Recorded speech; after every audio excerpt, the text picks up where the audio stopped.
newbies, or anyone looking to change golf shafts, this is right in your wheelhouse. Check out all of these options. Golf shafts can be an absolute minefield. This video is going to give you the step-by-step, high-level entry point where you go between a regular, a senior flex, an X flex, what weight, how do you even start or know where to start. Fitters, this one's a good one for you. Let's get into it. Golf shafts can be an absolute minefield. That is why somewhere like KBSX exists. The guys here will walk you through the process. But what about if you don't even know where to start on this process? You don't even know what R means, S means, X means. Well, let's get right into that. That is going to be the flex. And quite often, the flex of these golf shafts, certainly with KBS iron shafts, will relate to the weight. So across the tours, you'll often see players want to hit different apexes. They want clubs to do different things. They will then play around with the weight and the flex in order to achieve that. Generalizing, most fitting centers will work off or do their testing off a 7-iron. Why is that? Why does everywhere look at the 7? Because that is the benchmark, the normal barometer as to how a player can deliver a golf club, what attack angle you will give into the turf that then can give us a launch. The weight of the golf shaft can impact the launch. It can also have an impact on dispersion. If you get in a golf shaft that is too light for you, yes, you might see a pretty turnover from right to left for the right-handed golfer. Yes, you might see a higher launch, but you're also going to see a larger miss when it comes to dispersion, which is why you've got to be very cautious of messing around with these weights as well. As we take a look at KBS's charts, there are thousands of them. They create pretty colors. They'll give you all the different shaft options that move across the list. But you're going to notice that generally the lighter the golf shaft, the slower the speed, the club speed that it recommends for you, the golfer. As you then get into a heavier golf shaft, you're going to need more speed to cater for that, and then you'll bring in a different launch angle because of the velocity that you imply to the golf ball.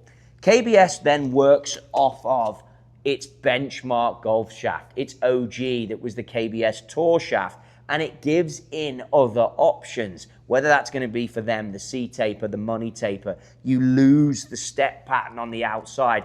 All of that stuff is changing the profile and the bend characteristics that's going to impact the launch and the spin that's going to impact your dispersion.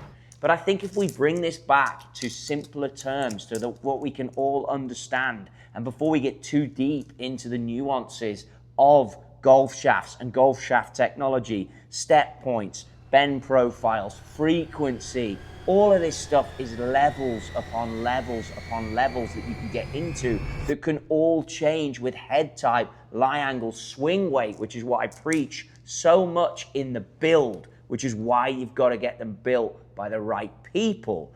Let's keep it simple and let's keep on the R, the S, and the X, which are the classics that generally for KBS work on the weight. If you have a lighter weight, it's going to be softer for the most part. If you have a heavier weight and you get into the Victor Hovland realm or the tour player realm, you're going to be into the heavier 130 parts. For your speed, if you're higher speed and you're playing too light, guess what? That's even happening to me right now. Your dispersion isn't as tight as it could be if you were playing a heavier weight. That's before you even get into a different profile. The profile, you have to match the swing weight. Tell me now in this video that you're now not believing that fitting can make a difference to all these categories. Why do you think places like this, where I'm sat, exist, or places like the Kingdom and other great test facilities are actually in existence? Because our golf swings are all like our fingerprints. They can change though, which is where they differ as your journey develops, and what you like as a preference becomes different to your needs today than it does for tomorrow, season upon season, iron change upon iron change, or even in the woods. Then think about a lightweight shaft option. Okay, I hear what you're saying, Trotty. I get into the weight that's right for my game, but then I see this lightweight option or an ascending weight that changes throughout the set. Why would that work for me? because your delivery profile, if we tackle ascending first, changes with the length of the golf shaft. So how you deliver a 4-iron, if you're still using one of those, is going to change as to how you deliver a 9-iron. Therefore, the weight criteria that you need in that 9-iron can often be heavier to offset the loft than what you need in the 4. If you play stiff, do you then have to stick with stiff through the whole set, or are there areas that you should look to change? I would say I like to see consistency through the set, unless you're someone that has acknowledged that you want to have the ascending weight that we talked about.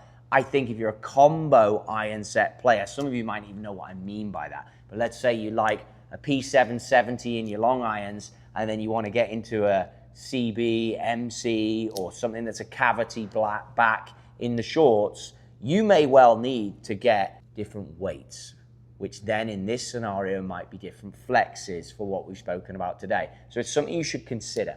An area you should definitely consider a different flex is as you get down into those wedges. I don't like to see, even on tour, and I know that a lot of tour players, almost all that I can think of do this, from Tiger through to Rory, through to Tommy, I don't like to see X-Flex wedges. I couldn't tell you a tour player that likes X-Flex wedges. They generally like softer wedge shafts that have more feel and heavier swing weights, which is the balance point. If you've got a heavier swing weight, you can feel it in those softer shafts. As the shaft gets shorter, it's very hard if those things are super stiff to be able to control them.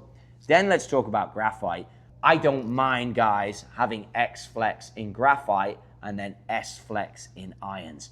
Irons need to do a lot more than those woods. People are going to slam the woods off the tee and hit them as far as they can. The heavier shafts with the lower torque enable them to keep those things online as you bring in off-center strikes and a head that wants to twist, because the center of gravity of the head is further back from the strike point. But as you get into irons, playing a softer flex shaft in the irons, I don't think is a bad thing. It'll add spin, it'll allow you some creativity with the shape, and it'll give you a steeper descent angle. But if you play a bit more golf, like I've been doing, then you might want to get into something that's a little heavier to bring that dispersion down. Again, keep your data, keep your stats, because that keeps you on it and keeps you honest. You may be a player that likes the feel as you go on your golfing journey of a light golf shaft. I know we had someone who works with me every single video we make who was obsessed with light golf shafts. Drawn over though. Because it's so light in the golf shaft. Now understands that that's not truly what they need for their ability and their development in the journey, but that's the feel you want as the player. You're the CEO of your own game, but I guarantee you as you go down it, you're going to get a tighter dispersion if you play in the right weight for you and you don't play underweight in your journey. Lightweight golf shafts though, as a whole, are going to be spinning higher and they're going to be launching higher. So if you're someone who struggles with those areas, that's where you go. But if you take a profile of light and compare it to the standard profile, so C-taper light versus C-taper, for example, that flex is not going to match, and you will realize that the C-taper is going to be significantly stiffer than the C-taper light, just to give you an example. These are somewhat generalizing rules, but regular guys, you will have a weight profile that works for you, just as X-Flex players will have a weight profile that works for you, that will be based when you dive into a website or you dive into a swing weight, a swing shaft graph, it's all going to be done off of that 7-iron. And the purpose for that is that it's based again on how the club delivers for you as an individual, based on normal conditions, hitting sometimes into a screen like we've got here, or as I would like to do, into the prevailing wind off grass. That's the best way to test. Each player can change, everything manipulated, get a fitting. It absolutely helps you. Get speaking to your fitter, understand the journey, work with your golf coach, bring them into the mixer, and if you've got data, then that makes it even better. I understand this whole area is a lot of questions. We haven't even touched on wedges, we haven't even touched on putters, or really woods. But let's start here and get you in the right iron weight for your swing delivery and understand there's a journey and a process that we can all go on.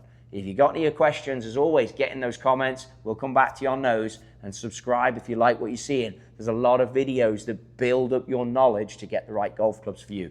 Having the right golf clubs is exactly like picking the right target and picking the right yardage and picking the right club. The more confidence you have in this allows you to make better choices. The stronger choices you can make allows you to commit to the golf shot. Guess what? Proximity to the hole is going to be better. You're going to win more money off your mates because you're going to be hitting it closer and making more putts. And that's what we all want. Just from a YouTube video, I got you.